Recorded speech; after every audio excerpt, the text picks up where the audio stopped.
Everything began in a dusty archive room in the basement of Tel Aviv University.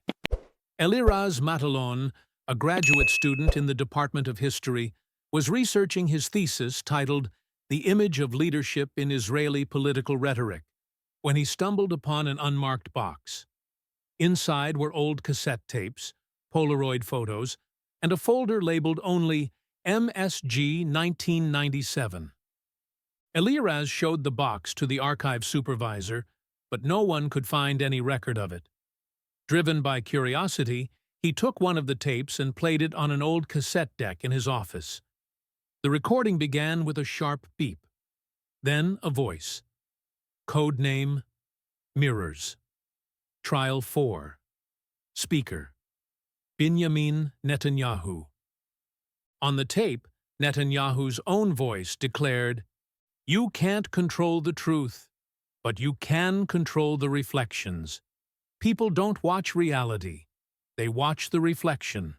So we must build mirrors, not facts." The tape lasted only a few minutes, but it laid the foundation for ideas dark enough to cloud the future of an entire country.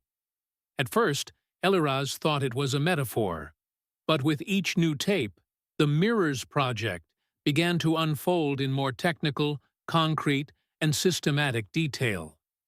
The Mirrors Project was a psychological manipulation program launched in the late 1990s. Its goal was to influence Israeli public perception, reshape collective memory, and seize control of history itself.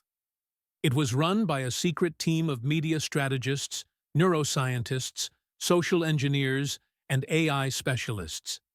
And at the helm was Netanyahu himself. He described the project as a shadow narrative.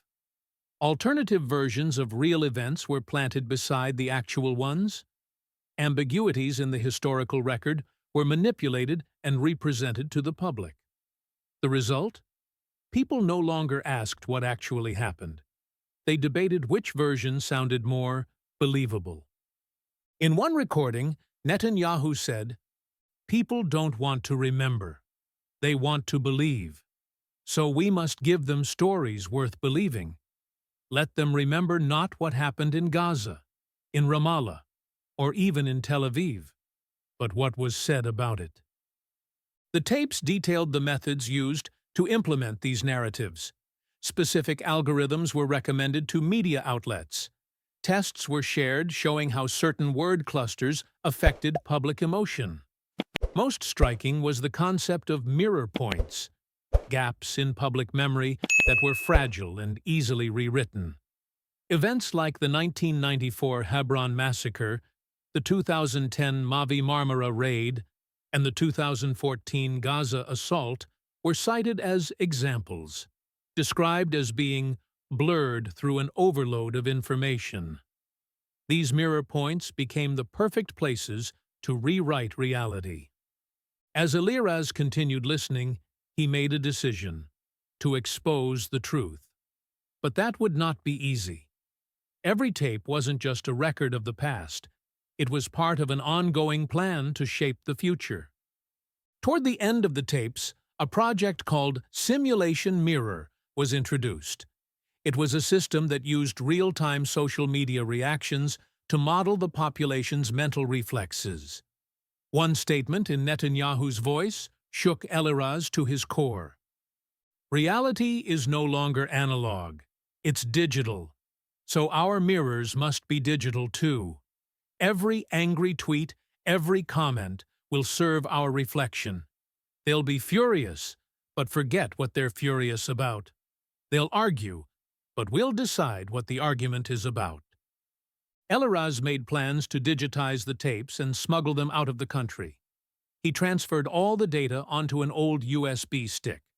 But before he could even leave the university building, his office was raided. 3 men in black suits pinned him to the ground. The tapes were all confiscated. But Eliraz had managed to send the final tape to a journalist friend, Yafa Tzuri. Yafa was an independent reporter operating in Tel Aviv's outskirts. To stay off the government's radar, she worked only through VPNs and published her reports on a secretive platform called Anon Echo. The final tape Eliraz sent revealed that the project had entered its final stage. The last recording was chilling. The post-2025 plan is clear. Every news item, every image, every page of history will be a mirror. And people will only see the reflection we've drawn. One day, when they try to remember the past, they'll remember only us. Despite the platform's security, Jaffa added several layers of encryption before uploading the tape. It went live simultaneously in 7 different countries. The leak went viral. People began questioning even their own memories. Thousands of comments asked the same question. Did this really happen? A wave of social paranoia took hold, ironically benefiting the government. Netanyahu made a special statement to the media. These forms of digital sabotage are threats to our national security. The Israeli people know the truth.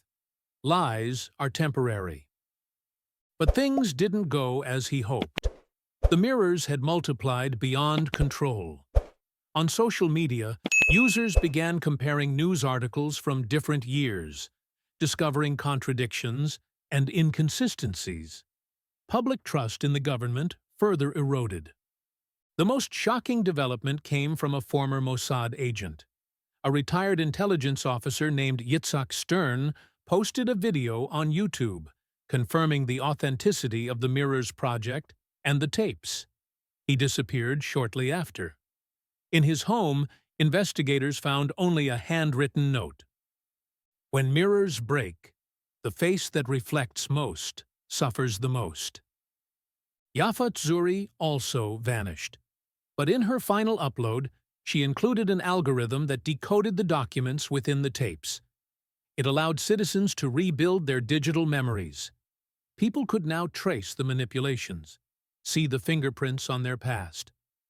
Israel had become a digital mirror maze. The line between truth and lies, between original and reflection, had vanished.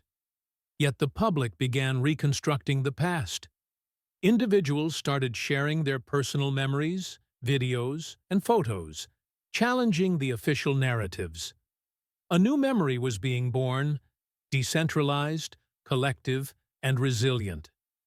Netanyahu spent his final years away from cameras, inside a high-security facility. He was under international indictment. But one key piece of evidence was missing from the court files: the 7th tape. Only a single line remained to suggest its existence. The mirror itself is missing. Today, graffiti in Tel Aviv reads, "Break the mirrors. See your real face." And for every newborn child, the old digital archives are being reopened. Memory is no longer a weapon. It is a defense. Netanyahu's mirrors cracked, and from the cracks, light is seeping through.